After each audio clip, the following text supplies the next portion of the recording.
My name is Amrit, a first year student pursuing BTech in Information Technology at NIT Raipur.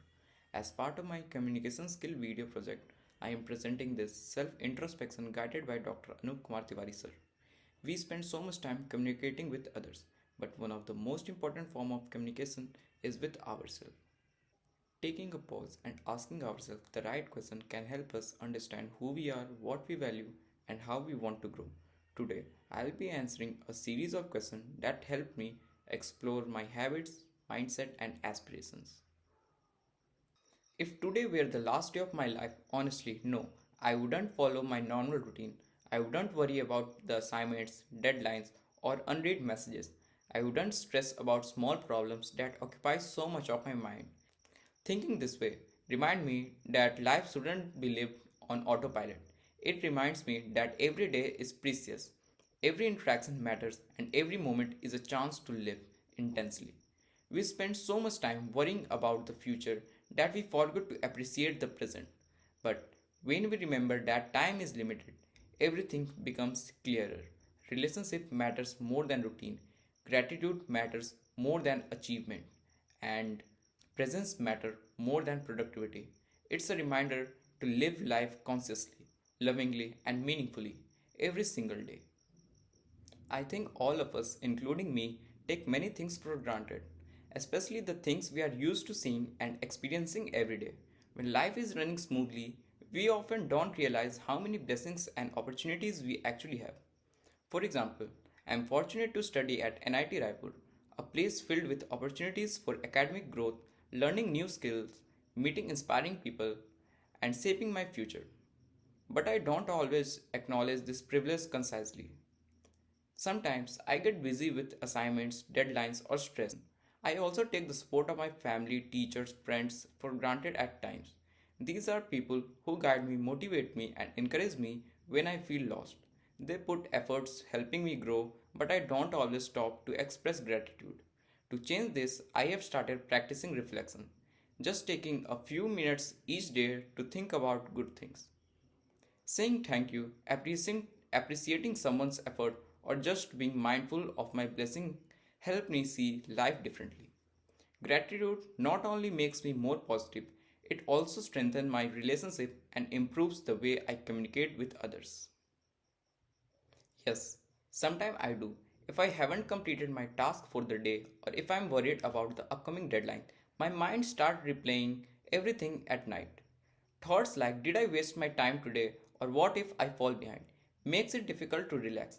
I have realized that these nighttime thoughts come from self-pressure and fear of not meeting expectations, expectation from other and from myself. To manage this, I have started practicing mindfulness before bed.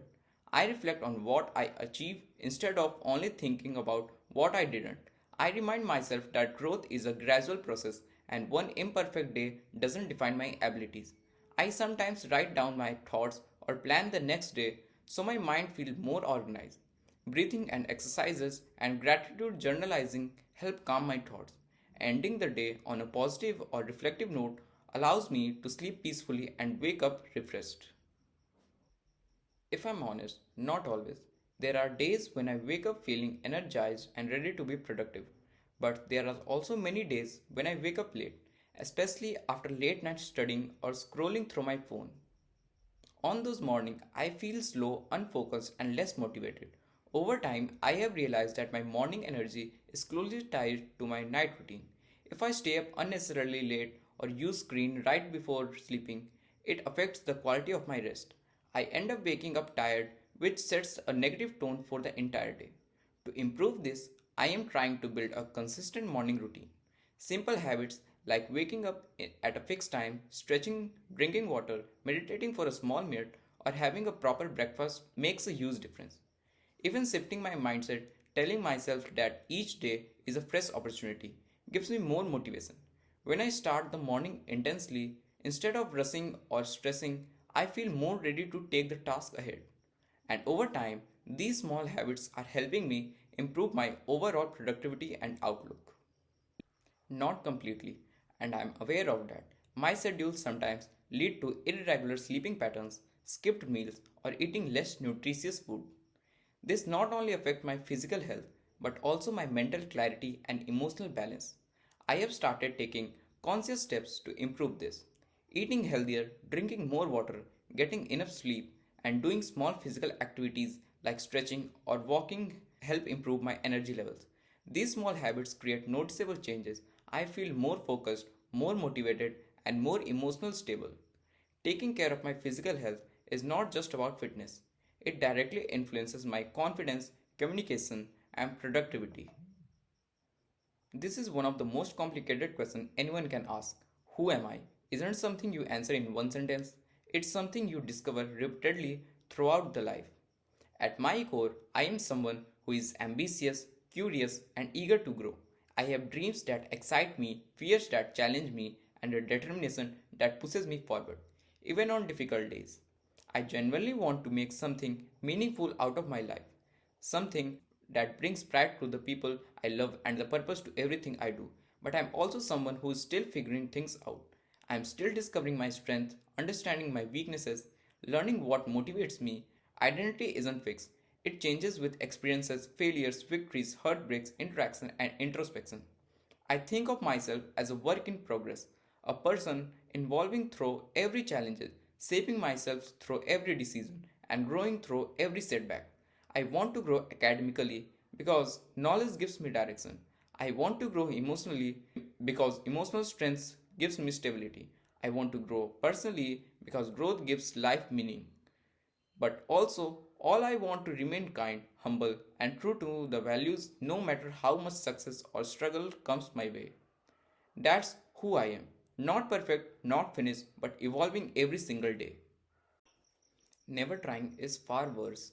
Failure may hurt for some time, but regret lasts a lifetime.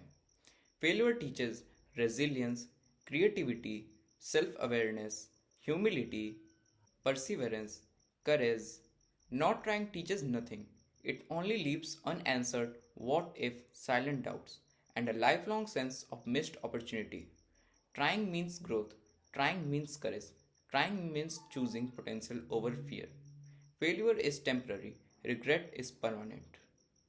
The 10 words that describes me are curious, ambitious, hardworking, kind, honest, motivated, reflective, determined, thoughtful, and evolving. Each word reflects a part of my personality, approach to life, and aspiration. Curiosity drives learning, ambitious motivates action, reflection encourages growth, and determination ensures persistence. Together, these qualities define who I am and guide me towards the person I aim to become. If I could give one piece of advice to a newborn, not for right now, but for the future version of them, I would say learn to think for yourself. Don't let the world decide who you should be. Don't blindly follow others' opinion. Don't accept something just because everyone believes it. Stay curious, ask questions, seek truth, make your own decision.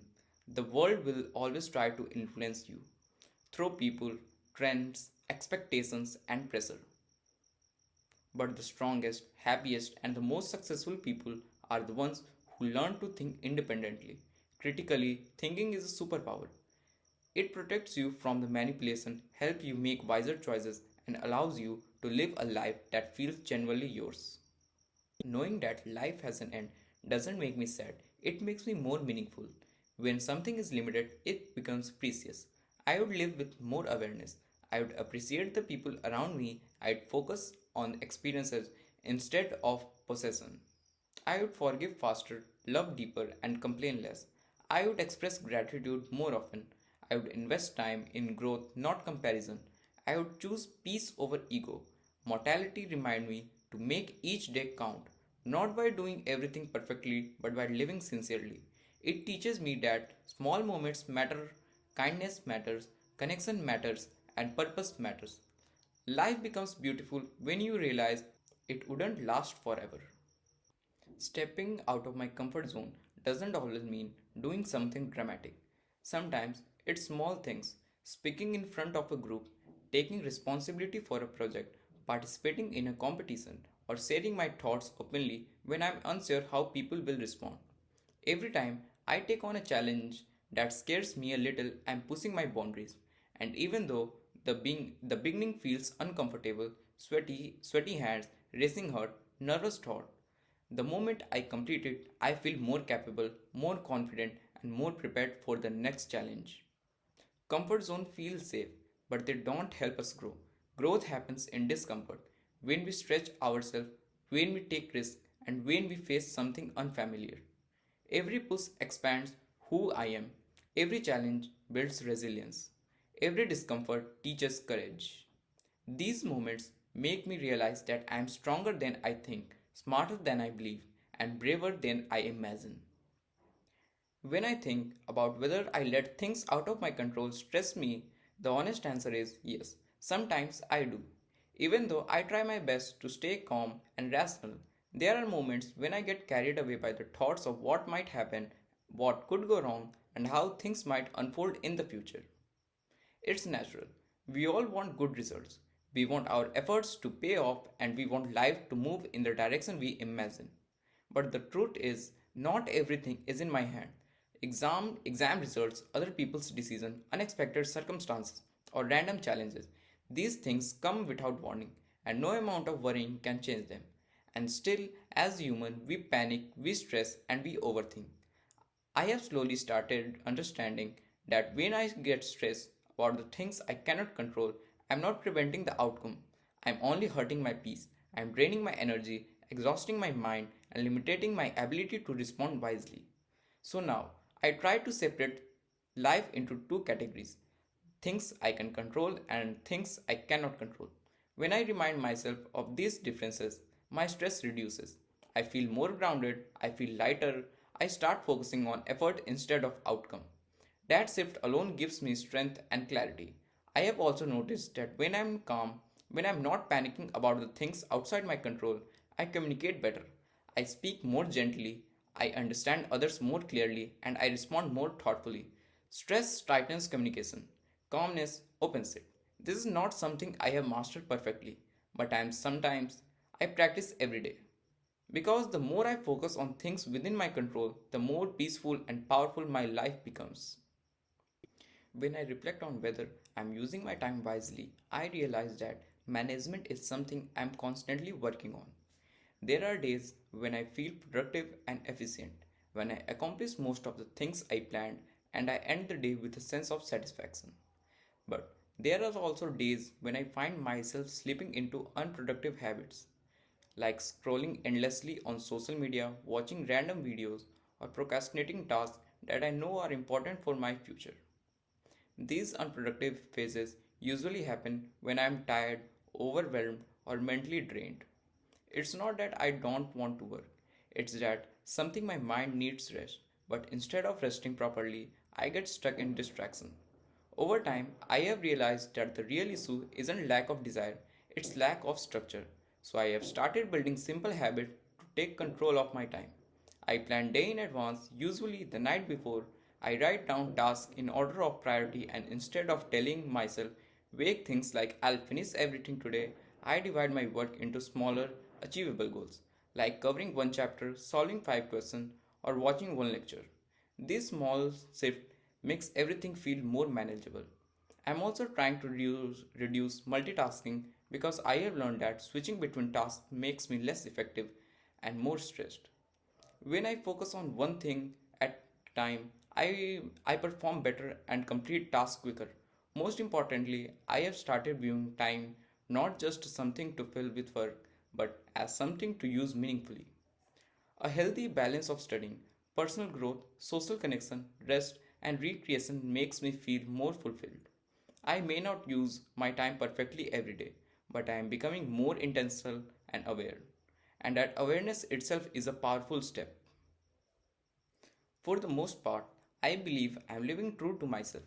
But I also know that authenticating is not always easy. Most of my decisions are based on my values, dreams and goals. I try to focus path that feels right for me, even if they are challenging. But there are moments when I adjust myself to avoid conflicts or fit into expectations. Sometimes I compromise my own needs just to maintain peace or convenience. Other times I feel pressure to think or behave in certain ways because of how society, family, or peers might perceive me. Through these reflections, I have realized that communication is not just about words, it's about understanding oneself, acknowledging strengths and weaknesses, and connecting authentically with others. I hope this journey of self introspection inspire you to ask similar questions, embrace personal growth, and communicate with clarity, purpose, and confidence. Thank you for watching my communication skill video project, and thank you Dr. Anup Kumar Tiwari sir for guiding me through this meaningful exercise.